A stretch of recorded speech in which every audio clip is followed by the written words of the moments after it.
Hello friends, आज आपण खारीक खोबऱ्याचे लाडू कसे बनवायचे आहेत ते बघणार आहोत। हे बघा, आपण खारीक आणि खोबरं हे दोन्ही पण आपण जसं खारीक घेतलेली होती आपण अर्धा किलो आणि त्यामध्ये आपण पावशर खोबरं घातलेलं आहे। तर अशा पद्धतीने हे खारीक खोबरं जे आहे ते बाहेर आपण मशीनमधून बारीक करून आणलेलं आहे। आता गूळ आणि तूप जे आहे ते पण आपण घेतलेलं आहे। ड्रायफ्रुट्स जे आहे ते आपल्या आवडीनुसार आपल्याला यामध्ये घालायचे आहे।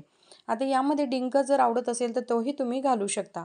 आता हे बघा, इथे आपण एका कढईत घेतलेली आहे, त्यामध्ये थोडंसं तूप घालून घेतलं आणि हलकंसं यामध्ये आपल्याला हे जे काजू आहेत ते फ्राय करून घ्यायचे।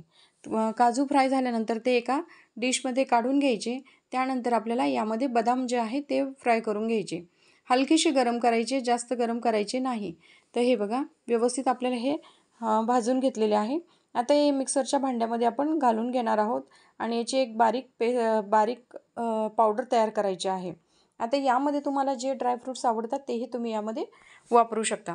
आता हे बघा, याची आपण बारीक पावडर जी आहे ती करून घेतलेली आहे।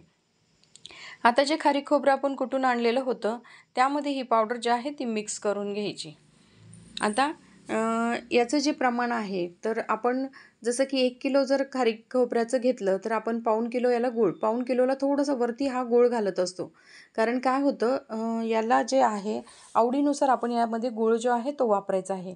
गुळाच्या ऐवजी ज्याला आवडत असेल तो साखरही वापरू शकतो। पण जसं गूळ जो आहे ऑर्गॅनिक गूळ आपण यामध्ये वापरलेला आहे, त्यामुळे तो थोडासा काळा दिसतो आणि गूळ वापरल्यामुळं लाडू पण जसे की आपले पौष्टिक बनतात।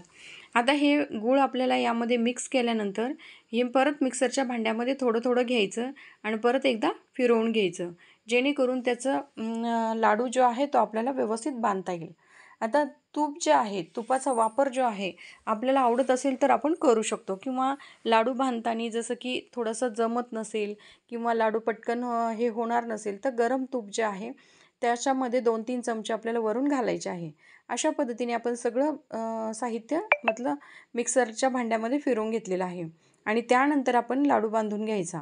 आता लाडू बांधताना हे बघायचं की लाडू व्यवस्थित बांधला जातो की नाही। जर थोडासा लाडू बांधला जात नसेल तर यामध्ये आपण गरम तूप घालू शकतात। तर हे बघा, आपला लाडू जो आहे तो व्यवस्थित बांधला जातोय, व्यवस्थित होतोय। तर अशा पद्धतीने आपल्याला हे लाडू जे आहे ते बनवून घ्यायचे।